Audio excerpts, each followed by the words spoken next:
अरे बेटा, जिंदगी बर्बाद है मेरी तो। तेरा भाई तो पूरी तरह जोरू का गुलाम बन चुका है।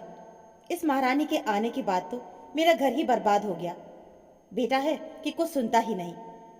सीमा जी अपने आंसू बहाते हुए बोली, माँ, रोना बंद करो। आखिर हुआ क्या है वो तो बताओ। मंजू ने फोन पर परेशान होते हुए सीमा जी से पूछा। अरे क्या बताओ, सुबह सुबह इतना ही तो कहा था कि नाश्ते में नमक कम है, उसी में मुझसे लड़ पड़ा। कितना कुछ सुनाया मुझे, अब क्या बताऊं तुझे। इतनी सी बात पर भैया आपसे लड़ पड़े, यकीन नहीं होता। कहीं कोई गलतफहमी तो नहीं है। मंजू को इस बात पर यकीन नहीं हुआ। तो क्या मैं झूठ बोल रही हूँ? मेरा बेटा तो सीधा साधा है, लेकिन इस महारानी ने आकर उसे बिगाड़ के रख दिया। जरूर इसने ही मेरे खिलाफ उसे सिखाया होगा। सब जानती हूँ मैं, ये मुझे बर्बाद करने पे तुली हुई है। सीमा जी अपने आंसू पोंछते हुए फोन पर चिल्लाते हुए बोली, चलो कोई नहीं, आप रोना बंद करो और ठंडा पानी पियो। आप चाहो तो मैं भैया से बात कर लेती हूँ। अरे नहीं नहीं, वो तो मुझ पर ही बिगड़ेगा कि बेवजह बात का बतंगड़ बना रही हूँ। सीमा जी एकदम से अपने आंसू पोंछते हुए बोली, अच्छा तो एक काम करो माँ, कुछ दिन के लिए आप मेरे पास रहने आ जाओ, आपका मन भी हल्का हो जाएगा। नहीं नहीं, तेरे ससुराल आकर मैं क्या करूँगी?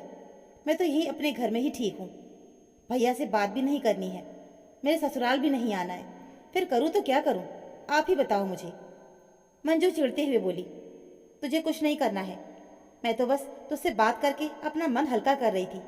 चल, तुझे क्यों परेशान करूँ, तू तो कम से कम खुश रहे, मैं अपना देख लूँगी।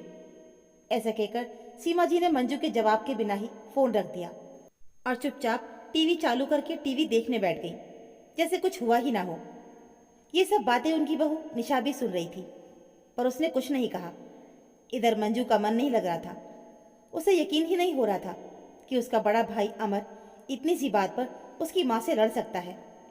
पर माँ की आदत भी तो अच्छे से जानती थी वो। उसे पता था कि माँ बात का बतंगड़ बनाती है, पर फिर भी उसने अमर को फ़ोन कर दिया। हेलो मंजू, कैसी हो तुम? आज कितने दिनों के बाद तुमने मुझसे बात की है। घर पर सब ठीक तो है? अमर ने मंजू का फ़ोन रिसीव करते ही कहा, हाँ भैया, घर पर सब ठीक है। आप बताइए, आप कैसे हैं? निशा भाभी और माँ कैसी है?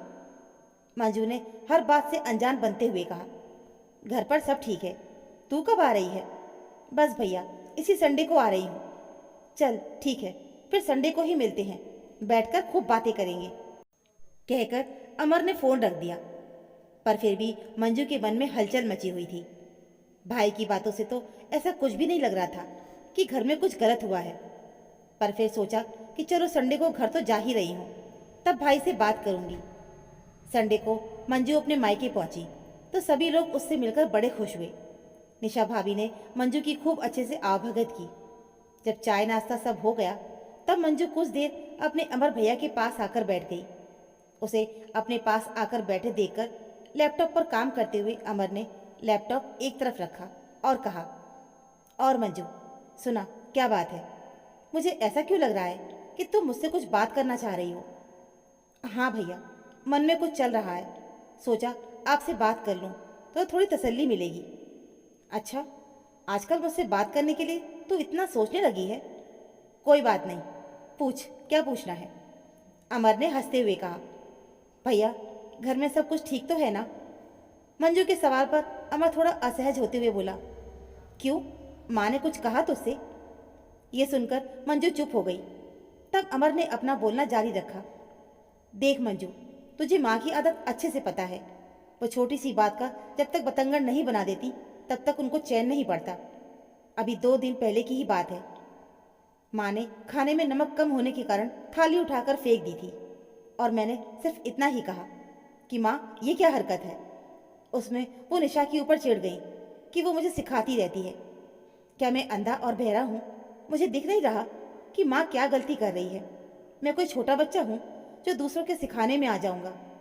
तुझे तो अच्छे से पता है ना कि मेरा घर टूटते टूटते बचा है। पिछली बार भी माँ की हरकतों के कारण तलाक तक बात पहुँच गई थी, तब गलती मेरी थी। मैं आंखें बंद करके माँ की बातों पर विश्वास करता था।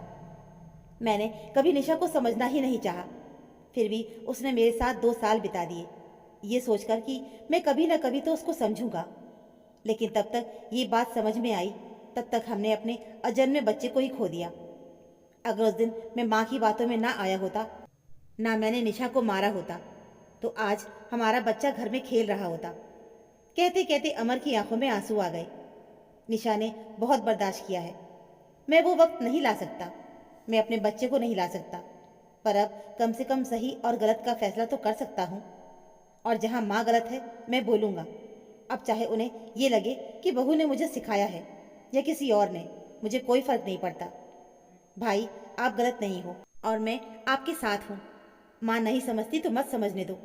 कम से कम आप भाभी का ध्यान रखो। माँ को जब समझना होगा तब समझ लेगी। मंजू ने अमर को आश्वासन देते हुए कहा, मुझे पता था कि तू कम से कम मुझे ज़रूर समझेगी। आफ्टर ऑल तू मेरी छोटी बहन जो ठहरी। अमर ने मंजू के हाथ पर हाथ रखते हुए कहा। इतने में निशा दोनों भाई बहन को खाने के लिए बुलाने आ गई। खाना खाकर अमर वापस अपने काम में लग गया। इधर थोड़ी देर के बाद निशा से बतियाने के बाद मंजू सीमा जी के कमरे में आई तो वो टीवी पर सास बहू का सीरियल देख रही थी। मंजू को अपने कमरे में देखकर सीमा जी बोली, क्या बोला उस महारानी ने तुझसे? माँ, कैसी बातें बोल रही हो आप? भाभी ने तो आपके बारे में कोई बात तक नहीं की। हम तो इधर उधर की बातें ही कर रहे थे। मंजू सीमा जी के पास बैठते हुए बोली, हाँ, रहने दे रहने दे, मुझे बताने की जरूरत नहीं है। सब जानती हूँ मैं उसका त्रिया चरित्र। मेरे बेटे को तो उसने अपने वश में कर रखा है। माँ, आप अपनी आदत क्यों नहीं सुधार रही हो? इतना कुछ हो चुका है इस घर में, लेकिन आप वैसे की वैसे ही रहें। क्यों अपना बुढ़ापा बिगाड़ने पर तुली हुई हो? ले देकर एक ही बेटा बहू है, उनके साथ खुशी खुशी रह सकती हो, लेकिन नहीं, अपनी आदत से बाज नहीं आ रही हो। मंजू सीमा जी पर गुस्सा होते हुए बोली, हाँ, अब तू भी तेरे भाई भौजाई की भाषा ही बोल। मैं ही सबको बुरी लगती हूँ। माँ, आपका कुछ नहीं हो सकता। हंगामा करके ही रहोगी तब भी यही बेटे बहू हैं, और शांति से रहोगी तब भी यही बेटे बहू हैं। जितनी जल्दी इस बात को समझ जाओ उतना ही अच्छा है। समझाना मेरा काम था, मैंने समझा दिया। अब तुम अपना बुढ़ापा खराब करना चाहो तो तुम्हारी मर्जी। कहकर मंजू लौट कर के बाहर आ गई। लेकिन सीमा जी को तो आदत हो ही चुकी थी हर बात में मीन मेख निकालने की, इसलिए वो अपनी आदत से बाज नहीं आई। पर कम से कम निशा के लिए अमर और कुछ मंजू स्टैंड तो ले ही लेते थे, इसलिए वो ज़्यादा कुछ कह नहीं पाती थी। तो दोस्तों, हमारी आज की कहानी में बस इतना ही। उम्मीद है आपको ये कहानी ज़रूर पसंद आई होगी। कहानी अच्छी लगी हो तो प्लीज़ वीडियो को लाइक और चैनल को सब्सक्राइब ज़रूर कर लीजिएगा। मिलते हैं फिर एक और नई कहानी के साथ। तब तक के लिए धन्यवाद।